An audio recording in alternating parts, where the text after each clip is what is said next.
You can retire. You can go and do whatever the fuck you want. Why do you still work? It's one of those things, it's like taking a cold shower in the morning. I don't look forward to it in that regard, but I feel like I need to do it and I want to get on with it and get your brain to say, stop resisting this, get it done. Where I made the mistake when I was building my portfolio was doing everything myself. If I had spent that time looking for more properties and investing in that would have made me far more money than the money I saved by painting walls and managing the properties. Overanalyzing is what a lot of people get stuck on. They overanalyze and just don't act. They think that I'll wait, and I've seen friends that have done that. They sold their house and they decided to wait. They were going to time the market. Bad move, right?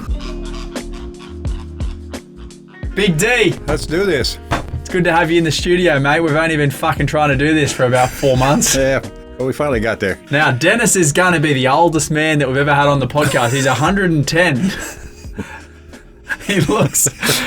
Dennis is 73 years old. Mate, you are the best looking, fittest 73-year-old man I've ever seen in my life. Well, thank you, mate. Now, we used to have another guy on the podcast. He retired recently. His name was Frank. Frankie. And he looked 110 and he was 51. So you're the opposite. You look much younger than you are. Thanks, brother. Appreciate it. Now, let's give everyone the context on how we met. We met through the Entrepreneurs Organisation. We were in the same forum together. Yep. We know things about each other that other people don't. That we can't tell. Yep. Like how big you is. And mate, we've had an awesome relationship, and then you sold your business, and then you thought, fuck, what am I going to do all day? Yeah, gotta do something. Yeah. And I love supporting pensioners, so it's good to... Brought me in off the street, gave me a place to sleep. Mate, you've got you had a passion for property. That's the reality. You're a property investor, which we're going to talk through back in the day, and you're still an investor now, 73 years into your life. Yep. So take us back, Big Den. You're not from Australia with that accent. No, I'm not from around here originally. So I started back in the 80s and in the U.S. and bought my first property when my daughter was about 3 or 4 months old. And I went down the conventional track where I just went to a bank and got the 80% loan to value and everything, bought my first property. This is in the U.S.? This is in the U.S., yeah. This is in Charlotte, North Carolina. And from that point, I just I sort of got the bug. I liked it. I've always loved property. How old were you back then? 32 when I bought my first one. So I actually bought a property. I had an owner-occupier when I was 25. Right. Bought my first property then. Sold it at 27. Bought another owner-occupier at 27. And then 5 years later, I started buying investment properties. So, like I say, I really got the bug. I was pretty handy at the time. I had a lot of tools and stuff, and I was doing all the work myself. So after I bought the first one, I decided to keep going. I got on like the HUD repo list. The HUD is Housing and Urban Development. Right. So I got on that, and so you get a list of, back in those days, there's no emails and shit like that. So you just basically This is when Jesus was playing halfback through Jerusalem. So so I got the snail mail. Here you go. Here's the properties that are being repossessed. And so I bought a couple of those. The bigger ones I'd flip. The smaller ones I'd keep. So this is properties where someone's owned them, the banks repossess them, then they resell them just to recoup whatever loan was on them. Whatever they could get, yeah. Right. So in those days, the banks would sell their loans to HUD. So HUD was basically insuring them. So HUD would end up with all these problems if someone defaulted. So I bought a couple of those, kept going. I bought another owner-occupier and used the cash that I had, the equity that I had in that house as a home equity loan to buy more properties. So I put an ad in the paper that said, young ambitious investor buys houses any size or condition, can move fast, have cash. I mean, look, in today's dollars, I was probably buying $250,000, $300,000 homes. Right. And I would put, say, $50,000 in them. And I had my hand-picked valuer to come out and go, well, that's worth $400 now. I have $300 in it. I'd go to the bank, get an 80% loan to value. I found a bank in Charlotte that was privately owned. They didn't sell their loans to HUD, so I could keep going. HUD would only allow you to buy 6 investment properties. Right.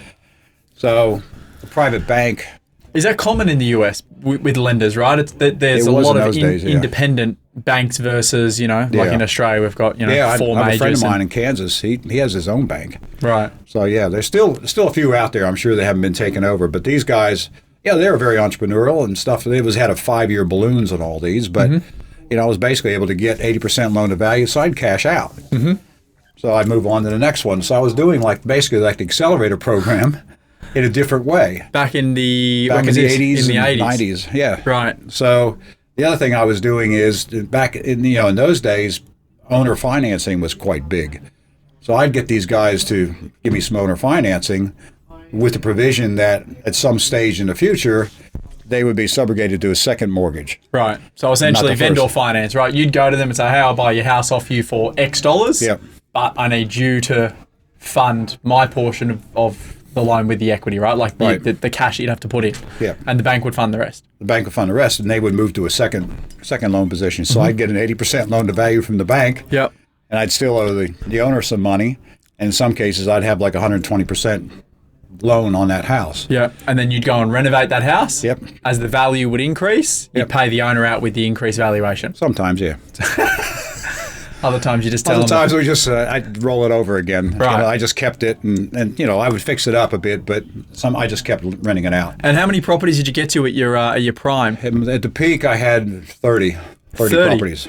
Yeah. There you go. Yeah. So you were building a portfolio. How old were you been here? This is your late 30s, early 40s. Yeah, like 30s. Yeah. Yeah. Yeah. So I was doing all the work myself. So I was doing all the fix-up work. I was leasing them out. I was advertising.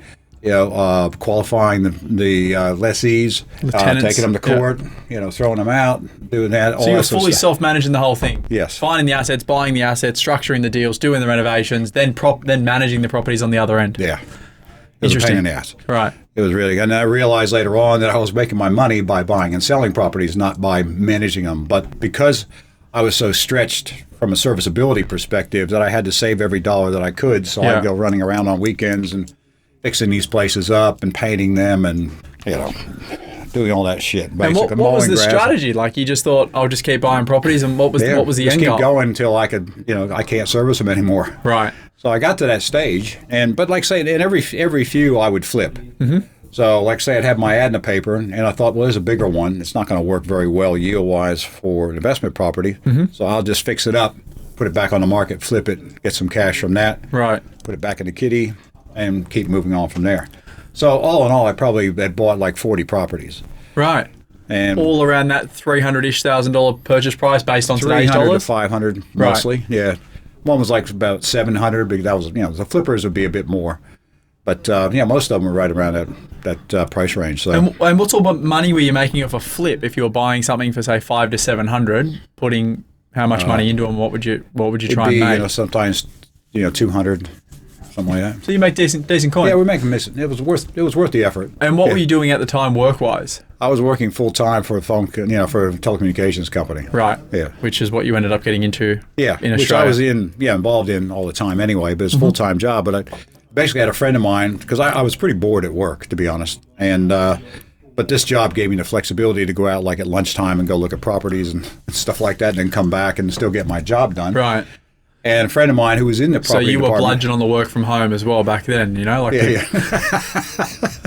So I'm just working from home, and when I mean work from home, I mean looking at real estate. No, what we do is because I was a project manager, so I'd have a roll of drawings, and I'd go out the door with a roll of drawings. Everybody go, oh, he's going out to the job site, and it's like, man, I'm going looking at houses at lunchtime. You were going on your job site. Yeah, I was going to my job site. So and what was the market like back in the 80s and early 90s in the US? I mean, US is obviously a very big place, but like general, what was the general economy like? Charlotte was just sort of chug along. Right. It wasn't like the highs and lows like say like New Jersey or Florida or something like that. Right. Or California.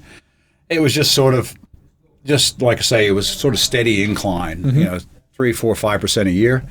Nothing exciting, but they didn't have the big drops either. And it was because it was a city that was growing, it was pretty steady, and you could get good tenants, good areas. So I knew the place. Plus, I had property. I had real estate agents working for me as well, and the brief was, don't bring it to me unless it's 20% under market. Right. So they were looking for me as well. They knew what I would be looking for, and something that you could tart up and add value to and get it on the market or lease out, whatever. Yeah. And then what ended up happening? You got to 30 odd properties, and then what unfolded from there? Well, we had a bump in the road at that stage. called a divorce. Ah, fuck. Yeah, that wasn't too good. So, good way to wreck a property portfolio. So the number one learning from your 73 years on Earth is if you want to become really wealthy and build a big portfolio, don't get divorced. There we go. Or maybe don't get married, depending upon who it is, right? That's right, one or the other. Yeah. So either don't get married if you think you're going to get divorced, or if you get married, don't get Do divorced. one or the other. Right, okay. Don't get married or don't get divorced. And then post-divorce, you obviously didn't stay in the US, right? Like there was a... Yeah, but about that time, the opportunity came up over here to work for Optus because I was working for Bell South. And so I put my hand up for that. And the property portfolio was pretty much dissolving. So I came over here and started working here. So it had nothing to do with the marketplace or anything over there? It just simply was... Market was still... You're separated, distracted. Yeah. Settlement, I'm assuming, needed to happen. Yeah, property settlement is hand it over, hand the keys over, and sayonara. Get on a plane and get the fuck out of there. Yeah. Right. So then you landed in Australia. How old were you when you come to Australia? 40. 40. Okay. So it was your whole life ahead of you, 33 years ago. That's it. Was property still on the cards when you got to Australia, or were you just worried about settling in? I bought an owner-occupant. My wife and I did. So, we bought that a couple years into our relationship. I met her about 2 years after I moved over here, and we bought a place 4 years after I moved over here. Was it the one that you just sold? No, there was in Kirribilli, 2-bedroom flat in Kirribilli. Great location, that sort of thing. And so then we moved. We bought that place, was in there for a few years, and then we moved to Greenwich, fixed that place up that needed extensive renovations. We were back in the game again as far as doing that, but that was owner-occupied. And then the one I just sold, which was just up the street from that one, which is a Victorian era house. So when you got to Australia, you essentially did the same thing, but you were in a new marketplace. You had to learn the market and obviously restart after a divorce. What I found amazing was that when I first got here, I didn't get the concept of over there in the U.S. generally, it's 90% house, 10% land value for the overall. So you look at a house, you can go, it's so many square feet. Yeah. Oh, that's worth X. So the bigger the internal space of the house, the more it should be worth valuable. Because the value is in the dwelling itself versus the land. Yeah. So I couldn't understand why people would buy a house and knock it down over here. And I'm going, it's crazy. It's like, but here it's almost the other way around, where the value is in the land itself, not so much the house, depending upon what it is. But in the areas that we live, absolutely, the blue ribbon areas, definitely. So something with a view and everything, you get knocked down some shit box and put in, something amazing. So it took me a little while to get caught onto that, and the investing thing, I'd never really understood why someone would buy a place and then go rent something else. But again, it makes perfect sense. Because in the US, generally rents were more than what a mortgage repayment is, correct? Yeah. Where in Australia... It didn't make any sense. So I'm still got my US cap on, so to speak, and I'm trying to apply it to what's going on here, and then just nothing.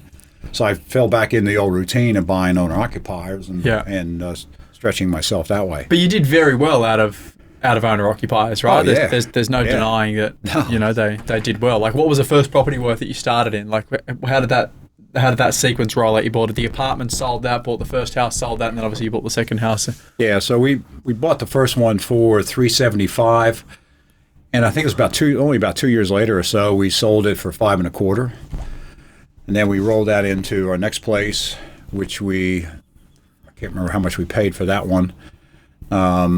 That was about $900,000 or something. We sold it for $2 million. And what years are we in here? Early 2000s? Yeah. Right. Yeah.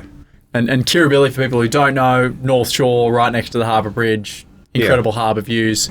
Greenwich on the other side, still on the north side, but on the other side of the Harbour Bridge. Yep. Same thing. Blue chip. West of the Harbour Bridge, yeah. So bought that one for 9s, then sold it for 2, and then obviously the most recent one sold for, many. So you've been alive for 70 odd years. You've been through lots of different market cycles, both in the US and in Australia. And I'm assuming that you've probably seen some patterns, right? Have the conversations changed from today as to what they were 50 odd years ago when you were in your early 20s around not really housing affordability and how hard it is to get into the marketplace and blah, blah, blah? Look, I think from from a multiple perspective, yeah, it was easier back then. And in the U.S., the transaction costs are much lower. Right. You don't have stamp duty that's crazy amounts of money. So it's easier to flip. So stuff like that. And, like I bought my first house, I think the multiple of my salary was like, from the mortgage was like 3 or 4 times. And I agree that, from a Sydney life, but I lived outside of Harrisburg, I lived out in the country, and it was only like a $45,000 house in 1977. Right. So, But you weren't living in a major city, right? It wasn't like you were in New York or Los Angeles. I've never lived in those places. Right. Yeah. And Charlotte wasn't that expensive, So again, it's a city, but it's not a major city. It isn't expensive places in the country by any stretch. So it would essentially be like living in I don't know, Port Macquarie or something like that. Wollongong or maybe something like that. I assume. Yeah. Yeah. So it's not. Yeah. It wasn't New York. It wasn't San Francisco, L.A., Miami, anything like that. No. Right. But obviously back then, even in the 70s and the 80s. Buying real estate and building a portfolio still wouldn't have been the norm, right? No, very few people would have been doing it. My mother, like yours, was scared to death of me having all these mortgages, right? She said, "Oh, how can you sleep at night?" I said, "The tenants are paying the mortgage. It's like, what's the big deal?" Yeah. I said, "If I get into some sort of stripe, I can always sell a couple of them, whatever. It's not a big deal. Don't worry about it. It's okay. I don't worry about it." Yeah. But the conversation was people would talk about doing it, but never got around to it. And I'd read, like you do, I read books and everything, and it got me sort of inspired. And like what was the education back then versus now? Like you can jump on, you see things like this, listen to free podcasts, watch free videos, where back then it would have been you had to go search for books and stuff in the library, right? Yeah, that's right. You go to the library or you buy a book, you'd see something, advertised somewhere and self-help books and that sort of stuff. So that's how I got going. And I talked to some other people. I had a couple friends that were real estate investors as well, and we'd sort of trade stories and that sort of thing. And they were getting vendor financing as well. And as I said, it was in the 80s, that was sort of a big thing for a while, Vendor finance. Vendor finance, yeah. So, which doesn't really, I don't think it really happens much over here, does it? Not as much, no. Vendor finance does happen, but generally it'll only happen if you're paying a premium for that asset. Like, if you're paying a premium for that, then, generally the vendors potentially could do some vendor finance, but they'll also generally charge an interest rate on that money as well. Yeah. Do they have short balloons or anything like that? Balloon payments? Or? No, not so much. So vendor finance works in business deals a lot, where they'll vendor finance a portion of the deal. Yeah. Less in real estate deals. It's probably more of like a put and call option versus a vendor finance option. Right. What was it like coming through like the .com bubble and I guess the 2008 market crash, because you would have had exposure to Australia because you were in Australia by then, and also the US because you would have had family and connections and stuff back then. Like you would have seen a lot of different things happen in the world, right? Like things that at the point in time would have seemed like, oh, fuck, the world's ending and it'll never be the same, and as we know it right now. I mean, I think the GFC for me was a bit scarier. I felt it more probably than the .com bust. Right. I was involved in business, and I didn't have my own business at that stage for .com, but I was working for a company, and it was still doing some things. I was involved in site acquisition, so I was involved in property acquisition for the telecommunications companies. So that was pretty scary. We had to scale back. In Australia, yeah. We had to scale back very quickly, got rid of a lot of people because we were handling a rollout for a telco, and they just folded up as far as the deployment went. So that was pretty scary. But I ended up landing a role with another company and kept going. But the GFC, because I had my own company then, that was a bit scarier from a company perspective. From a property perspective, we actually bought the last house during the GFC because I thought it was a great time to buy, and it turned out to be a really good decision. So, and my wife it was actually her idea to buy this particular house, and like I say, it's worked out really well. So, I mean, obviously, when times are they're really challenging, that's a good time to buy. But can you see the patterns? Like, for example, for people right now, it probably feels really scary if you're not in the marketplace, right? Like you're like, fuck, is it too expensive? What happens if the market crashes? Blah blah blah blah. But I think the thing that I enjoy talking about older people about is that it would have felt like this for you 30 years ago, 40 years ago, 50 years ago, right? Like you never go into a real estate transaction going, wow, how cheap is it today? I'm so glad I'm buying it, right? Because it's relative to that point in time. Right. Exactly. So I think that the important thing is just take action, get out there and do it, because it's not going to be cheaper tomorrow. It's not going to be cheaper probably next month or next year. And if it is, it's going to come back. Yeah. As long as you don't stretch yourself too far. If you're diversified, like with properties and that sort of thing, it's just common sense. But, when there's blood in the street, as they say, that's a good time to buy. Yeah. And that's when I was buying a lot of stuff that's why I was buying a lot of distressed properties. I was almost specializing in that. I was basically reaching out to people in my ads, and you'd get maybe 30 calls on a weekend from people saying, hey, I saw your ad in the paper, what's going on? So they had to sell. A lot of times they were over leveraged. Out of those 30 calls, I might have one that looks pretty good. Yeah. So I was always sort of heading down the track of the, distressed properties, people, that needed to sell quickly. And I would even go to sheriff sales sometimes as well when, people didn't pay their property taxes. So the sheriff would sell their house. I never bought anything there, but, it's just, I think that people just need to stay calm. It's going to pass. It's like we never had a sustained, 5-year or 10-year run. Well, in the US, shitty. because in Australia with the GFC, it didn't really it affected parts of Australia naturally, but it wasn't as severe as it was in the US, right? Like in the US, Correct, it was a big overbuilding issue. in the US is what caused it. The really loose lending that was going on in the US is what's caused all this overbuilding. They had properties in Florida where, they had to bulldoze the properties because squatters were going in there. They were having dengue fever because they had all these swimming pools that were empty, but it filled up with rainwater and that sort of shit. And it was like, so they had all these mozzies. So they had to fill that. I mean, it was pretty bad in some states, but it was always because of the overbuilding, where Australia doesn't have that problem with overbuilding. We got the other issue, right? Which is like we're severely undersupplied. Right. So it's like any sort of supply and demand situation, Yeah. It's just, if I wasn't in this situation, this position in my life, I'd go out and buy again. Yeah. So. Well, I mean, you only just sold one of your most recent sold investments, one, right? Investment property, yeah. So it's just, I'm in consolidation mode. Yeah. That's right. So let's talk through that, because your life path and how you started versus where you are right now almost follows our investment strategy and philosophy to the T, right? You generally start off with little to no money. You get into your first real estate asset. Ideally, you can add some value through that, which is what we call the accelerator. Yep. Once you've added some value and built out a portfolio, you go through this period of incubation, which is just holding the assets, decreasing your debt position, allowing those properties to increase in value. And then the back end of your life, when cash flow becomes more important than capital growth, you go through consolidation and evolution, right? Which is that stage that you're at right now. I mean, most people are doing it well and truly before 70, but you're fit as a fiddle and you're out there swinging, baby. Come on. And for people, clients, you might have heard Dennis's voice on the phone. He is head of client relations here at Henderson now. So how has that journey unfolded for you? Because you've actually been through two separations as well, which I'm assuming that at both points in time you would have lost some of your capital. Yeah.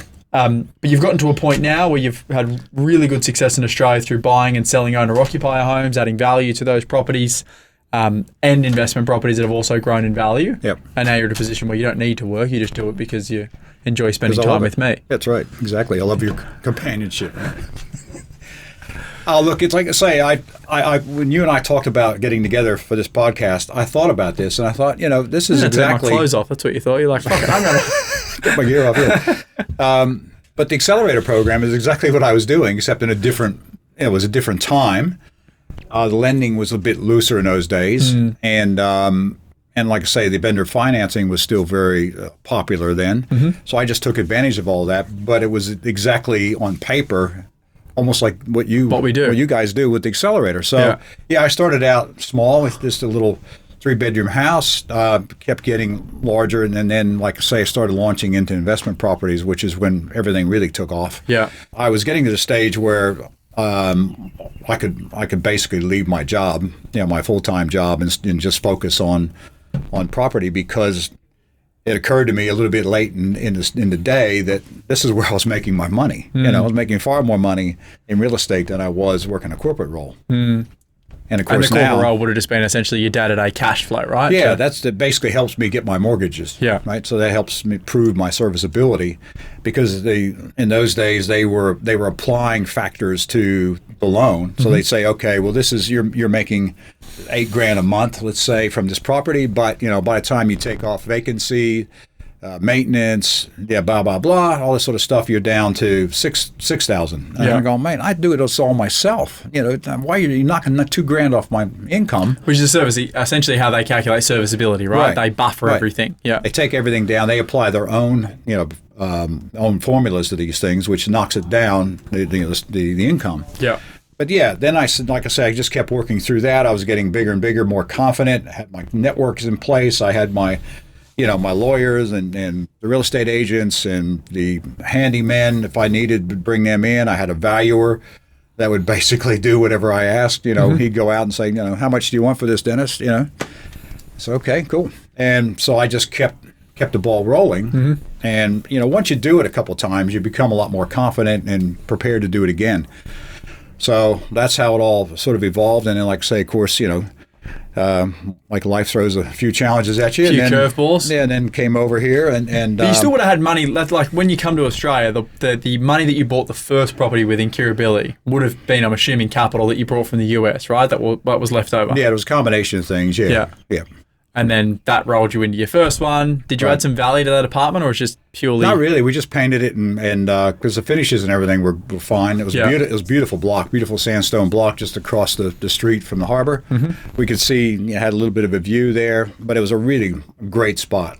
So we did well on that, and considering we only held it a couple of years, and then we, like I say, rolled the money into the next one, right? Yeah, we just kept rolling rather than extracting it. Yeah, like you guys, talk about with the accelerator program, we were rolling it, so which is not ideal, but it still got you to a position, right? Got us into position, yeah. But then the interesting thing is, you obviously got to the position where you had a beautiful home, minimal to no debt on it, but it had a huge amount of capital tied up in it, right? So eventually you got to a point where you go, hey, I need to downsize, move into something smaller because we don't need anything that big. Plus, we need to redeploy some of that capital, right? Right, exactly. To generate cash flow and stop working.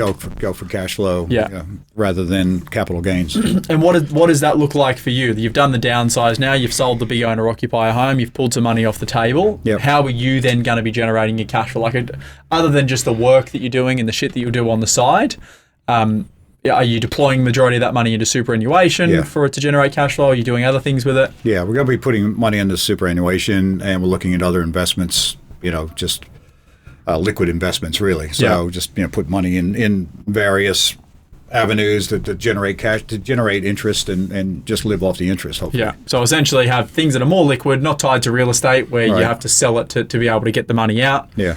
And obviously by investing through super, the gains then become tax-free. Right. The vast majority of it. Exactly.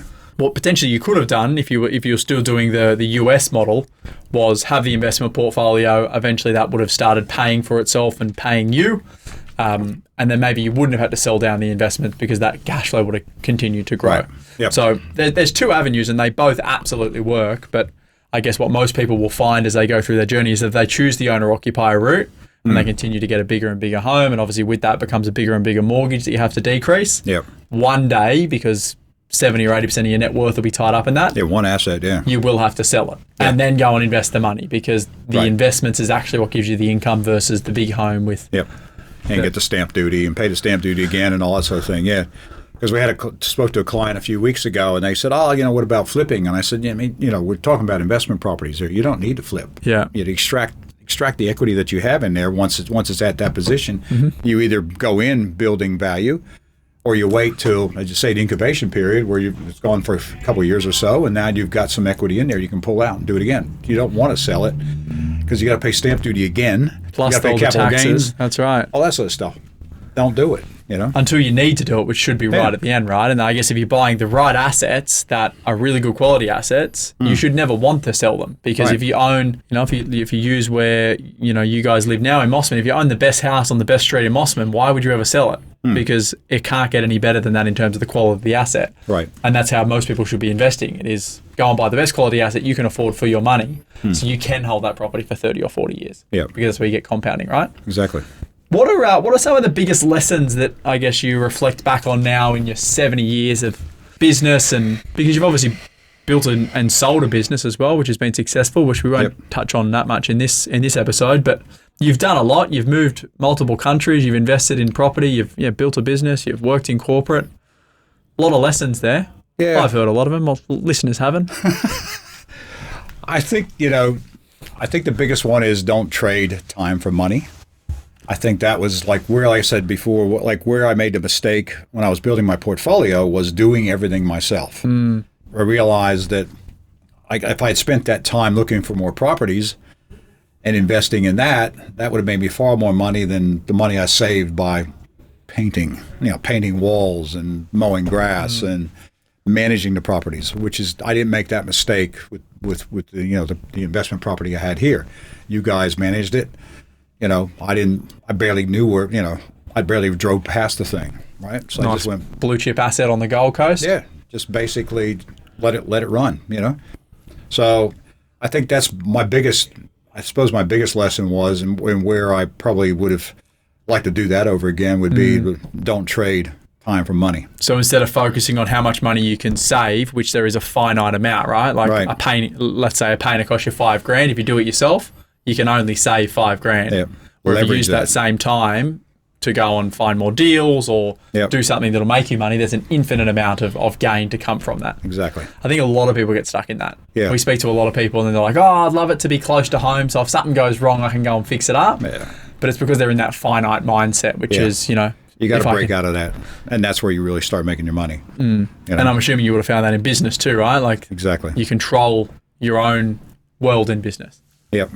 We've had a few conversations about that. Yeah, it's like just trying to let go of it because you know the business so well, and you just want to get in there and do it rather than showing someone else to do it because they may not do it in your opinion as well as you can. Yeah. You have to just basically push that over and delegate it, outsource it, whatever you have to do, because your mind and your interactions with your clients is where you're making your money. That's right. If someone can do the job 70 to 80% as good as you can, that's as good as you doing it 100%, right? Because it frees up your time to go and do something else. Exactly. Which is a much more high leverage activity.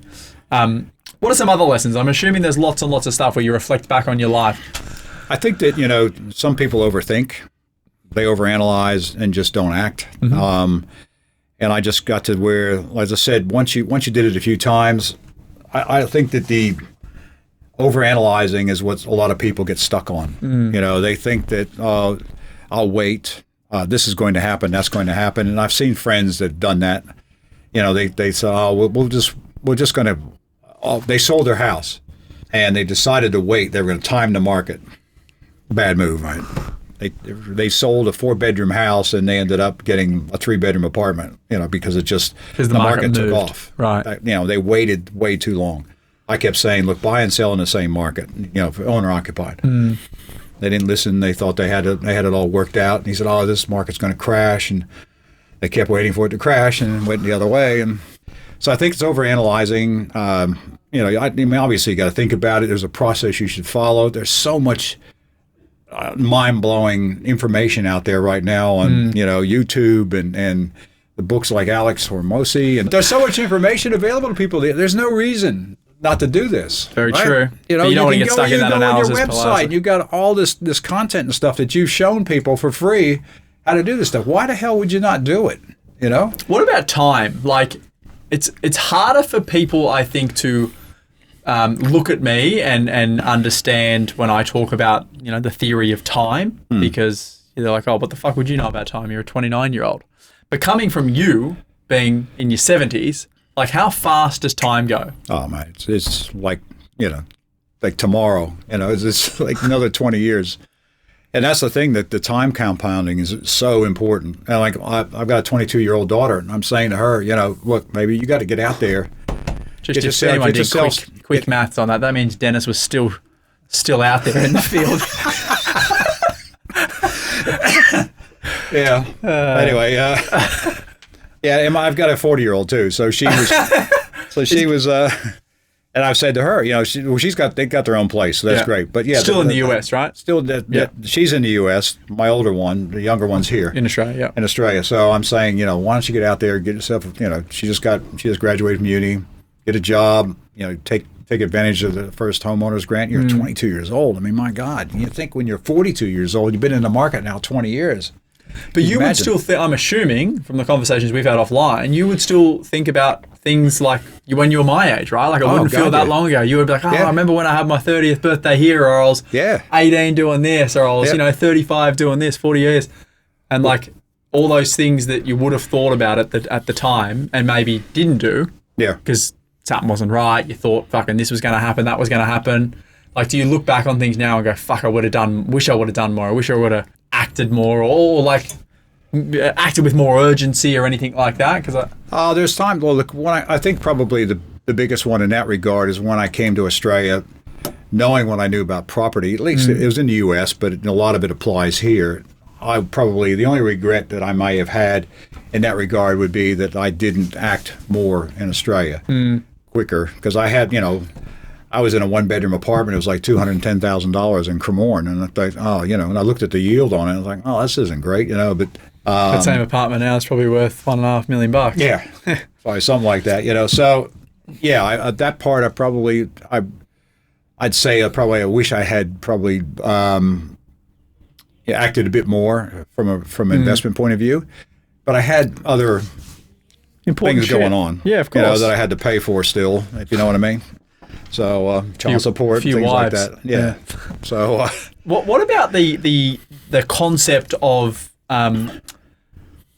how expensive things were, and still at that point in time thinking they were expensive? Because you just said then, back then $210,000, right, for an apartment. But at that point in time, $210,000 would have been a lot of money, right? Yeah. You didn't look at it then and went, fuck, this is cheap. No. This is going to be worth $1.5 million in the future. Because I was making probably $60,000 a year then, So it was still, the mortgage would have been 3 times my annual salary, let's say, for a one-bedroom flat. But what about back in the US when you were investing in your late 20s, early 30s, when properties were... That was cheap. But did it seem cheap then? Like at that point in time, did you really think they were going to be worth what they probably are worth now? Well, I was making $50,000 a year, and I was buying some properties for $25,000, $30,000. So it was cheap. Yeah. But they were run down, and some were not in a great neighborhood. What would a capital city property be worth there, though? Like a big city in the US, if you're going to like your Orlando's or LA or Texas or... Texas is generally... Well, Austin has become expensive, but Texas was generally cheap in those days. Right. Most of the South was fairly inexpensive. But look, I mean... And that'd be like in Australia, the sort of Midwest and South, and South of the US would be like the middle of Australia, right? Like, regional land South cheap. Australia and It's just very cheap. And it's, it's like Texas, back then was very cheap. Houston had just gone through the oil embargo and all that sort of thing, and it was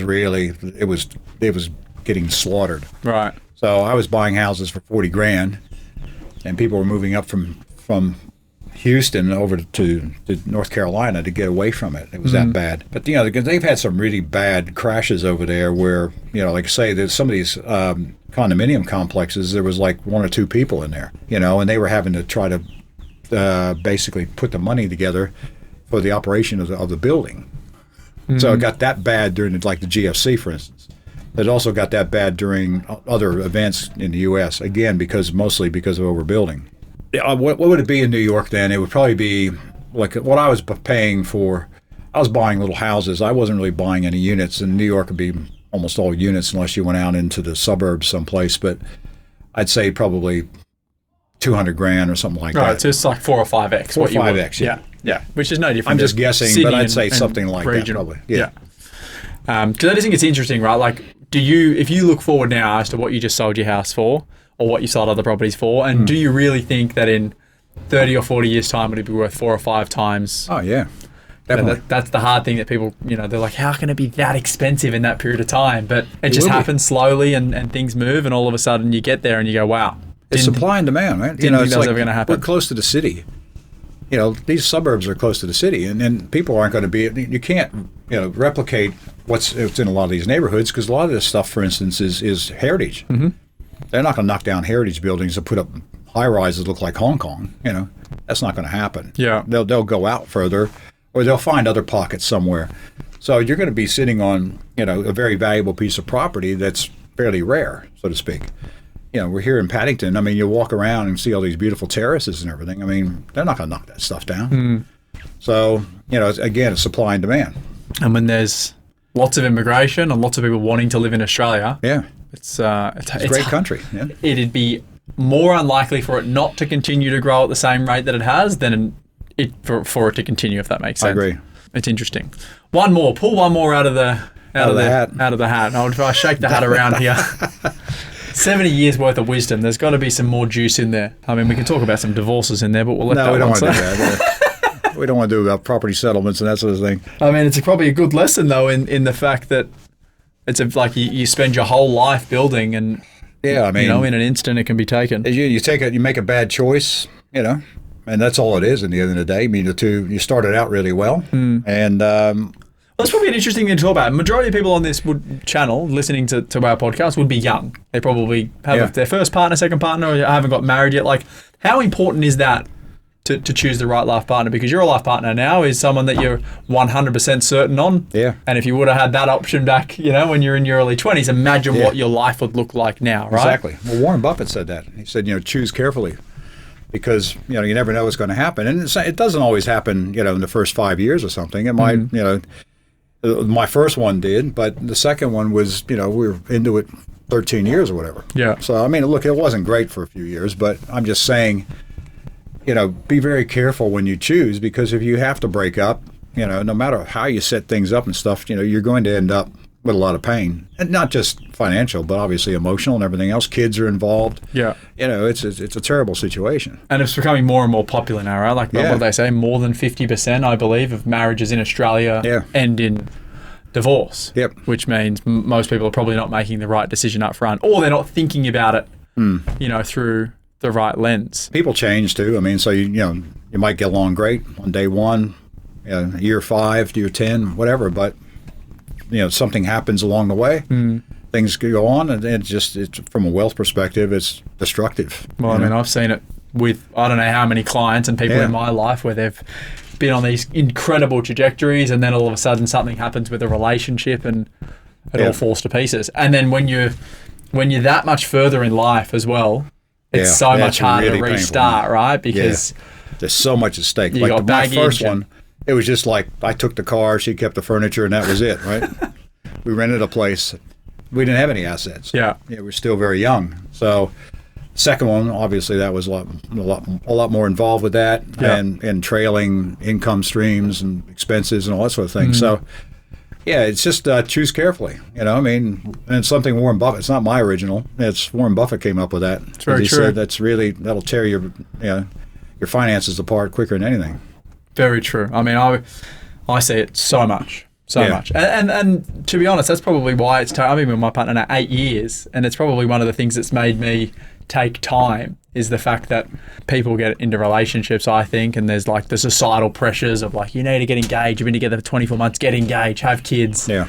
Before you really even know each other. And like, I think for me, you go through your 20s and, you get into your early 30s, and so much changes from then and like those two times, right? You're learning about yourself. You don't know what you're going to do with your life, and you choose a partner that has a different idea of what life wants to look like and all the rest of it, and then you go, well, fuck. Yep. No good. Well, I talked to this one friend of mine, and I told her, I said, look, whatever you can do to fix this, go get counseling, whatever. But because what she was complaining about, in my eyes, didn't seem like a big deal. Like, there was no verbal abuse, there was no physical abuse, anything like that. He made a comment about her that was actually true, but she got really deeply offended by it and was like, this was a cardinal sin or something. And I said, listen, I'm telling you right now, being a divorced person in Sydney is not going to go well. Okay, you got 2 kids. If you guys can get it together, you're going to be much better off, particularly financially, than going your separate ways, dividing the spoils up and that sort of stuff. So didn't listen. Anyway, they busted up. She's living in a 3-bedroom apartment that they went from like a 5-bedroom home. She's living in a 3-bedroom apartment. He's living in a 2-bedroom apartment. There you go. They're still in a 5-bedroom property. Yeah, it's just separate. And all in Upper North Shore versus they were down here in the Lower North Shore. Yeah, Frank spoke about it a lot when he went through a divorce too, and he said the same thing, except it wasn't his decision. She just up and left. So fuck you, Frank. I'm out. Oh, sorry, I shouldn't be laughing, but the way you express it. He laughs. It's funny. Yeah. How long ago was that? Was that recent? Oh, yeah, ages ago. Oh, okay. Early in his life. But it's just I think I think we always talk about investing and building the wealth and all the rest of it, but like building it is one thing and keeping it is the other. Is the important thing, yeah. Divorce is just becoming more and more and more popular. Yeah. And I know what has helped Emma and I with our relationships, and it hasn't always been fucking amazing, but like things like the EO, like she was in her own forum, you're in an environment where it's all around learning about yourself and sharing, openly and deeply about things and working through problems versus just bottling it up. And I'm also in EO and now in YPO, where you share all of like the emotional side of things. I think the better you get at sharing your emotions and dealing with things versus I feel like the majority of divorces happen because people just push emotions down until one day it builds up and everyone just says, get fucked and we're out of here. Yeah. So I know that's helped us dramatically because you both learn how to talk about your emotions together. And I'd much rather have $1 billion together versus much less. Well, that's right. It would be much less. Yeah, no, I agree. And the other thing Joe and I have is like, my wife is that we have like our own time, our own separate time, so to speak, where, she doesn't like me being in her face, so to speak, and she likes to have her own space in the house, or she'll go out and do her thing, I'll go out and do mine, and at night, we have dinner together and we sit around and talk and stuff, and it works out pretty well. Versus, because as I reach this stage, we're going to be together more because I won't be going to work every day. And she's working, she has her own role as well. She works from home, but, she doesn't want me hanging around while she's on a video call or something. What are you doing, baby? Hey, baby, what's going on in here? But, I think that's important too. And you guys have that. I mean, Emma works up at, we both have our own individual lives. She's in New Zealand with her girlfriends at the moment, enjoying life. I'm here working, doing what I love doing. I think that's really important. I mean, but coming from someone like you, people probably listen to someone who's been through life and has been through relationships versus me. They're like, what the fuck would you know? Not even married yet. You learn the hard way, Well, I had a couple friends. I really felt that, my personal opinion, I felt that they sort of threw the relationships away too quickly. They're not doing very well separate. It's just they're older and having a hard time, in some cases with relationships and expectations. I think they had, things a lot better when they were together. And I didn't know what was going on behind the scenes, but I think that from an outward view, I thought they could have resolved it, but, one party wasn't happy. Yeah. So now they're really unhappy. So it sounds like the big things that I've gotten out of this are the earlier you start, the longer you have to compound, the more money you're going to make. Yep. Things in the future often aren't as bad as you perceive them to be. Like you've been through the GFC, the .com bubble, fucking COVID, whatever was previous to me being born in 1996 that I'm not aware about, which I'm assuming there was a lot of shit. Ideally try and keep relationships together because it's much easier to have a lot of money and have a lot of wealth than it is to start again. And fucking have a good skin routine because when you're out there at 73... What about health, actually? Let's just, before we wrap up, let's talk about health because there's not too many 73-year-olds like you. Well, I showed you a picture of my buddy. He didn't look too good. He didn't look too good. But hey, no, it's just, look, I think there's a few things. One is my wife is very health conscious, and because she's had some challenges and stuff, and we eat really well, really healthily at home. And of course, it's a good diet is very important. So that's. But have you been like that your whole life? Good diet or? God, no. Right. I used to eat burgers all the time and stuff when I was younger. And, so when Joe will tell you when we met, I had lean cuisines in my freezer and that sort of stuff because I'm useless in the kitchen. So I didn't cook anything. Yeah. I'd just nuke whatever I could, and I'd have kebabs in there that I'd buy half a dozen kebabs and put those in the freezer and bring them out one at a time. And so I didn't eat very well when I was on my own. So we eat well. Like, I think part of it's just genes, but I've exercised off and on most of my life. You're pretty fit. Yeah, look it, but but I do work out like every morning. You do your dead hangs, you do your walk. You still do dead hangs? I do my push-ups. Yeah, I do my dead hangs. Yeah. There's not so many 73-year-olds doing that shit. You walk a lot. I walk a lot. I walk every morning. I've done the long walk home 3 times. Yeah. 30 Ks straight through. And then when you get older in life, I'm assuming your health becomes probably your most important thing, right? Money, and that's less important. I'm assuming you're not looking at your fucking balance sheet and your P&L every day like you are as a young person, because young people have health and they take it for granted. Yeah. Whereas when you get old, being mobile and getting around and doing shit. Yeah, it's really important. I mean, like this morning, my routine is all about legs. Keeping not that routine. So, my routine is wake up. Mine too is working my third leg. Yeah. Sorry, back to your routine. I guess you can work the third leg and then. We'll have to probably have to cut that out too, Joel. But anyway. No, I think it's important. You got to stay mobile. Like I have some friends that are my age, and I say, man, you got to keep going. We got to exercise more, not less.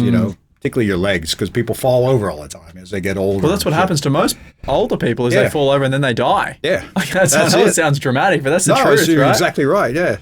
I saw that on Dr. Huberman. Andrew Huberman's podcast. He said, look, the guy, it's proven that you fall over and you break something, and he said within a year, you're dead. Yeah. It's intense, right? Man, I got to get to work. I got to do some more squats. I mean, the only real person I've had in my life which has grown old, I guess, with me was my nan. And she died at 71. And she looked every part of 71. Seriously, it's just the truth. I mean, you grew up in a similar time to you, but probably a different lifestyle. But it's just like, to see people now when you're like, fuck, you're in your 70s, you're in your 80s. There's a guy down at Bondi, I don't know how old he is, but he's got to be in his 80s. And every fucking morning, he's got his thing that he walks, and he walks up and down Bondi Beach. Oh, he's got his walker. Yeah, just like a walker that he walks with. But he does like... I mean, fuck, if I do 20 Ks down there, I'm down there for 2 hours and he's walking the whole time. I stop before him. Fantastic. And I'm just like, it's so fucking the most important thing, right? Like I got an uncle that's like 92. It's my dad's brother. Still getting on or no? I don't know. I haven't checked with him, but... You should ask. I haven't asked him. It's a daily question at Henderson. I know it is, yeah. Did you throw your leg over this weekend, Dennis? Rather than not talking about that, Jack. No, I think that's important. It's really important to stay... And the other thing... too, but staying busy and staying active is that using your brain as well, because you don't want your brain to go to shit. This is all the good shit. Let's talk about that as well. You can retire. You can go and do whatever the fuck you want. Yeah. Why do you still work? I love it. Because people don't get that, Like I always see all these people. It's like, oh, if I won the lotto, or if I did this, I'd never go and work, or I'd be living on an island, or whatever the fuck it is. Like, you see the life stories of the people who win the lottos? They don't turn out very well. But why do you still work and Joe still works? Like, why aren't you traveling full time or doing all the things that people think they're going to do? We still travel. But you go on holidays. You can't travel all the time. Yeah. Unless you're a bloody billionaire or something. But it's just, I like working. I love coming in here. And I like, even though I don't enjoy calling 50 people on the road, particularly some dickheads, but it's like it has to be done. And I like the challenge. Yeah. Even though it's one of those things, it's like taking a cold shower in the morning. Yeah. I do the cold shower routine and all that sort of shit, It's not, I don't look forward to it in that regard, but I feel like I need to do it and I want to get on with it and get your brain to say, stop resisting this, get it done, do it and do it now. Yeah. So it keeps you active. Yeah. So like you got to keep your brain active. It's going to be interesting, because Frank, who just retired from here, he's 51. Yeah. I think like 22 years, you got 22 years on him. It'd be interesting to see how long he actually does the travel for and all that stuff, because I think the reality is you eventually get the fuck over it because it becomes your routine, right? It's like... Yeah, what am I going to do, right? I don't like playing golf, right? So it's like, I'm going to hang around the house, drive my wife nuts? No. How many times can I take a dog for a walk during the day, right? Yeah. I like messing with cars, but I don't have the tools. I don't have the know-how. I got to have a computer and everything else. So fuck that. It's just I don't have hobbies. I just never got hobbies. I just enjoyed what I was doing otherwise. But did you ever think about retirement when you were going through life? Like, I can't wait till I retire, or like, because everyone builds to that, right? It's like retirement. I never really spent much time on it, to be honest. I'd really the word itself sort of. I find offensive, because I don't want to be like that. Yeah. Look, I'm not saying 5 years from now I'm still going to be doing this, but the fuck. Well, sorry, man. I'm not not handing my notice or anything. I'm just Give you my 5-year notice. But I'd love to be, but as long as I feel like I'm adding value. I want to celebrate your 80th here.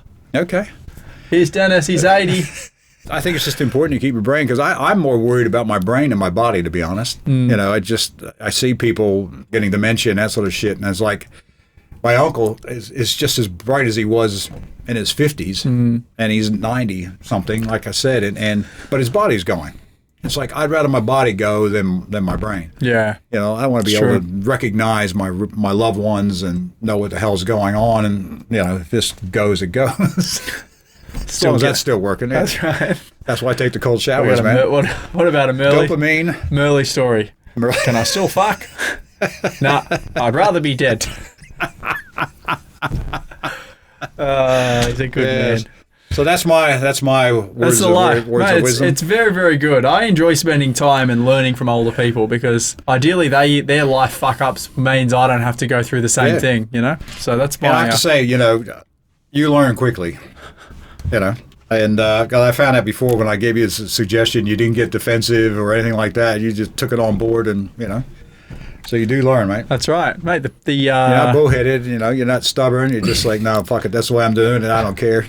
No, it's like you take it on board. Because you need to, because lots of people know more about life than what we do. And I think my philosophy is, I know what I know, but if I can take a little bit from every single person, be selfish and take information from them, like, you build a much better life. And that's the reason I'm in all the groups and stuff that I'm in. And I meet the people. You got an amazing network too, which helps. Yeah, but it's only because I've met people and continue to meet more and more people. Yep, and you're outgoing. You get in there and mix it up. That's it, baby. Get a few fucking under the belt, and I'm. Yeah, we've seen you in full flight, Jack. Dennis has seen the reason that I don't drink, and he gets it. Righto, Big D. I'm very glad we got to do this. Thanks, mate. I appreciate it. Thank you. It's been great. Throw a leg over. Okay. This is general advice and does not take into consideration your objectives, situation, or needs. You should consider if this advice is suitable to you or your circumstances, and please read any applicable PDFs beforehand. This is a Henderson podcast production.